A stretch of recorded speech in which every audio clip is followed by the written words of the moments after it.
Hi friends, मैं हूँ दिनेश और मेरे चैनल में आप सब लोगों का स्वागत है। आज हम लोग बात करने वाले डीजे का जो एआर सिस्टम है उस बारे में। हम लोग पिछले जो वीडियो था वो था डीजे का लुब्रिकेटिंग सिस्टम में। लुब्रिकेटिंग सिस्टम एक था आपका फ्यूल सिस्टम, एक था आपका कूलिंग सिस्टम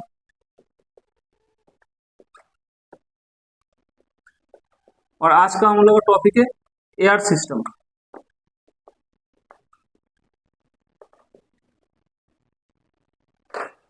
देखिए, एक जो डीजे रन करता है उसमें चारों सिस्टम इक्वली काम करता है। अगर कोई भी एक सिस्टम फेल हो जाए तो डीजी काम नहीं करेगा। मतलब जितना लुब्रिकेंट सिस्टम का भी अहमियत है उतना फ्यूल सिस्टम का, कूलिंग सिस्टम का, एयर सिस्टम का सबका अहमियत है। ठीक है, तो आज हम लोग बात करेंगे एयर सिस्टम।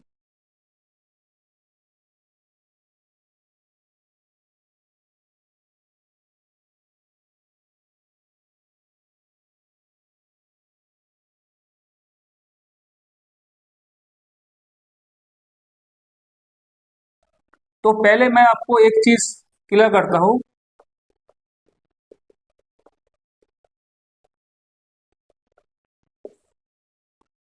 डीजी का जो होता है four stroke engine, four stroke क्या है? फोर स्ट्रोक है, एक हो गया आपका सक्शन। सक्शन मतलब जब एयर इन हुआ चेम्बर में, कंबशन चेम्बर में, मतलब पिस्टन का ऊपर में चेम्बर में हो गया सक्शन। दूसरा हो गया आपका प्रेशर, ऐसे सक्शन हो गया, उसमें पिस्टन ऊपर की तरफ आया और उस एयर को कंप्रेस किया, तो वो होगा compression. Suction plus compression. Two stroke. Three stroke क्या है? उसमें जैसे इंजेक्टर से फ्यूल स्प्रे किया तो उसमें पावर जनरेट हुआ, उसमें एक्सप्लोजन हुआ, तो वो हो गया तीसरा पॉइंट जिसको बोलते हैं power. Suction, compression, power and power होने के बाद जैसे पिस्टन नीचे नीचे चला आया, जो एग्जॉस्ट गैस होता है वो गैस निकलता है, ये होता है कंप्रेशन। ये चारों स्टेप अलग अलग होता है, अलग अलग सर्कल में, तो इसको फोर स्ट्रोक बोलता है। अगर किसी में भी दो स्ट्रोक सिंगल, एक में दो स्ट्रोक अलग से होता है तो वो होता है टू स्ट्रोक। जैसे हम लोग को बाइक में मिलता है टू स्ट्रोक और इसमें मिलता है फोर स्ट्रोक। तो हम लोग बात करते हैं एयर सिस्टम का। एयर सिस्टम में क्या होता है, अगर आप डीजी में देखेंगे तो आपको डीजी में जैसे मान लीजिए आपको 800 किलोवाट का या फिर आपको मतलब 1000 केवीए का या फिर आपको 1200 केवीए का अगर वो डीजी आप देखेंगे तो उसमें आपको दो दो करके एयर फिल्टर दिखने को मिलेगा। उस वो देखने में कुछ इस तरह से होता है। उसका ऊपर ऐसा एक होता है, फिर नीचे, फिर इधर एक ड्राम ड्राम टाइप का होता है और नीचे से इधर से ऐसे एक पाइप निकला होता है। ठीक है, इसका कनेक्शन होता है। एक्चुअली मैं इसको बैक एंड दिखा के इसको मैं एंटर दिखा। फिल्टर जो इन होता है वो फिल्टर इस सेक्शन से इन हो जाता है। फिल्टर इस सेक्शन में फिल्टर इन हो जाता है। इसमें दो फिल्टर होता है, एक होता है आपका इनर इन फिल्टर और एक होता है आपका आउट फिल्टर। ज्यादातर हम लोग जो मेंटेनेंस करते हैं हम लोग आउट जो फिल्टर है वो हम लोग बाहर निकल के फिर उसमें ब्लोअर तक हम लोग क्लीन करते हैं। ठीक है, लेकिन उसमें भी एक रूल्स है। जो हम लोग ब्लोअर से यूज करते हैं उसका प्रेशर, वो ब्लोअर का प्रेशर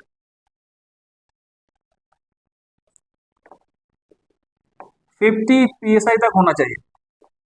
इस प्रेशर से वो फिल्टर क्लीन होना चाहिए। इससे ज्यादा प्रेशर होगा तो फिल्टर का जो फिल्टर है वो खराब हो जाएगा और फिल्टर चोक हो जाएगा। चलिए आगे बढ़ते हैं। इसमें एक होता है आपका ए वाला पोर्शन। जैसे हम लोग एग्जॉस्ट में ड्रेन लाइन होता है हम लोग का, जैसे लूबल में ड्रेन लाइन बैक करता है, तो उसमें एयर फिल्टर में भी ऐसे ड्रेन लाइन होता है। मतलब जितना डस्ट जमा होता है वो डस्ट इस पाइप से निकल के बाहर आता है। तो इसका बाद जाता है मेरा टार्बो चार्जर में। इसके बाद जाता है मेरा टार्बो में।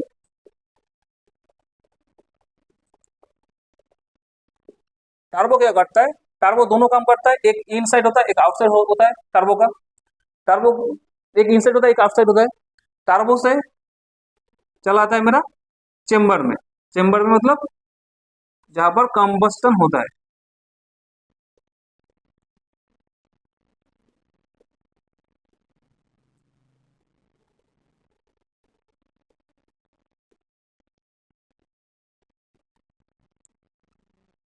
ये मेरा इंजेक्टर है,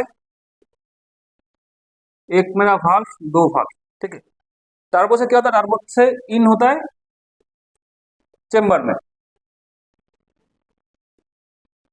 ये मेरा पिस्टन है और ये मेरा कनेक्टिंग रॉड है।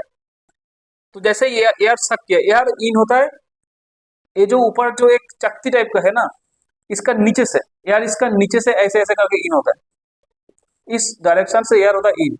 एयर इन होने के बाद फिर यहाँ पर एयर फिल्टर होता है, एयर इस डायरेक्शन में एयर ऐसे घूमता है, फिल्टर होने के बाद इस पोजीशन में जो अंदर वाला जो फिल्टर है, अंदर वाला फिल्टर से फिर जाता है टार्बोचार्जर में।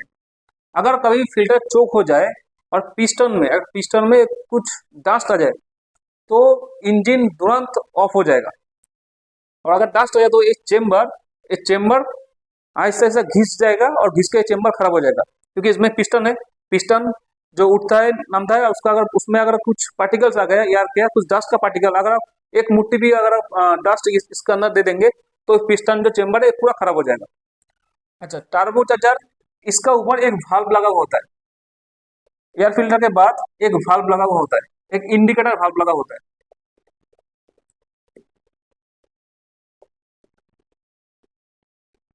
इंडिकेटर वाल्व नॉर्मली ऐसे कुछ ऐसे उसके में रिफ्लेक्टर है, वो नॉर्मली ऐसे व्हाइट रहता है, कुछ कुछ इंडिकेट नहीं करता है। लेकिन अगर इस फिल्टर में डस्ट आ गया तब ये रेड ग्लो करता है। जब ये रेड ग्लो करता है तभी हम लोगों को ये वाला बाहर वाला इसको निकल के इसको ब्लोअर से क्लीन करके फिर इसको अंदर करके फिर हम लोग को डीजी चालू करना है। उसके पहले इंश्योर करना है कि इसका जो इंडिकेशन लैंप है वो इंडिकेशन लैंप ऑफ हो गया, फिर हम लोग चालू करना है। तो इसके बाद आता है टार्बोचार्जर में, टार्बोचार्जर से बना आता है पिस्टन में। पिस्टन में क्या होता है, हम लोग को मालूम है कैम शेफ्ट से ये वाला पोर्शन जुड़ा होता है, ये जो दोनों वाल्व है और इंजेक्टर है। जैसे ही टार्बोचार्जर इधर में एयर को पुश करता है तब ये वाल्व ओपन ओपन होता है, ऊपर की तरफ ओपन होता है, फिर एयर अंदर आके अंदर आ जाता है। उसके बाद क्या होता है, ये वाला वाल्व फिर से ऑन हो जाता है। ऑन होने के बाद ये जो पिस्टन है, पिस्टन ऊपर की तरफ एयर को कंप्रेस करता है, एयर जितना कंप्रेस होगा एयर उतना गर्म होगा और उसमें उतना पावर जनरेट होगा। तब उस पोजीशन में इंजेक्टर से फ्यूल का सप्लाई होता है। जैसे फ्यूल का सप्लाई होता है तब इसमें एक्सप्लोजन होता है, इसमें पावर होता है, ब्लास्ट होता है। होने के लिए एक पिस्टन फिर से नीचे चला आता है और ये जो क्रैंक शेफ्ट है, क्रैंक शेफ्ट को ये मूव करने लगता है और तब इसमें होता है गैस। अब ये वाला लगभग 3000 से 4000 डिग्री सेंटीग्रेड में इसका अंदर ये वाला प्रोसेस होता है। तब वो जो हॉट एयर है वो ये वाल्व ओपन होने के बाद फिर टार्बोचार्जर से फिर जाता है एग्जॉस्ट की तरफ। इस बीच में एक यूनिट लगा होता है जिसको बोलते हैं हम after cooler. After cooler after cooler क्या करता है, जो हीट एयर ये से निकलता है चेम्बर से, उसको पहले हीट को एब्जॉर्ब करता है, फिर भेजता है टार्बोचार्जर में, टार्बोचार्जर भेज देता है हम लोग का एग्जॉस्ट सिस्टम है, मतलब डीजी स्टॉक में। फिर डीजी स्टॉक के अंदर साइलेंसर होके वो एटमोस्फियर में जो स्टॉक है वो निकलता है। तो प्रोसेस सिंपल है, एयर जो फिल्टर है उसमें से एयर सक होता है, फिर इसमें दो फिल्टर आता है, एक अपर एक लोअर। दो फिल्टर में सक होने के बाद फिर जाता है टार्बोचार्जर में और फिल्टर के बाद में लगा होता है, फिल्टर के ऊपर लगा हुआ होता है एक इंडिकेशन लैंप बल्ब लगा होता है। अगर कुछ भी अगर फिल्टर डस्ट हुआ तो इसमें रेड रेड इंडिकेशन ग्लो करता है।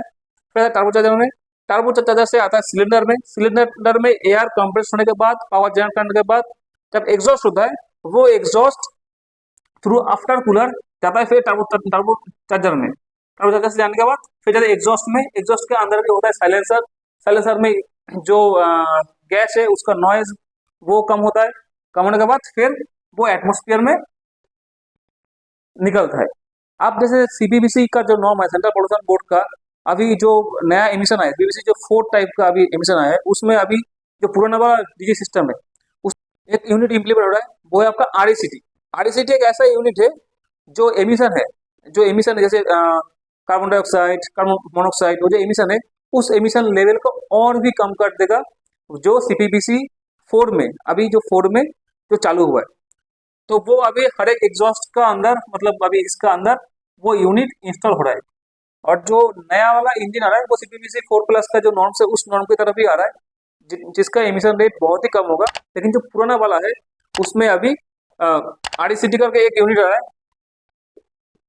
आरडीसीटी, इस यूनिट का इंस्टॉलेशन हो रहा है एग्जॉस्ट में, ताकि जो एमिशन नॉर्म है वो सीपीवीसी 4+ का से मैच कर सके। ठीक है, तो अगर आपको ये वीडियो इन्फॉर्मेशन लगा है तो प्लीज सब्सक्राइब कीजिए मेरे चैनल को और जितना हो सके शेयर कीजिए। बस आज के लिए इतना तक, थैंक यू।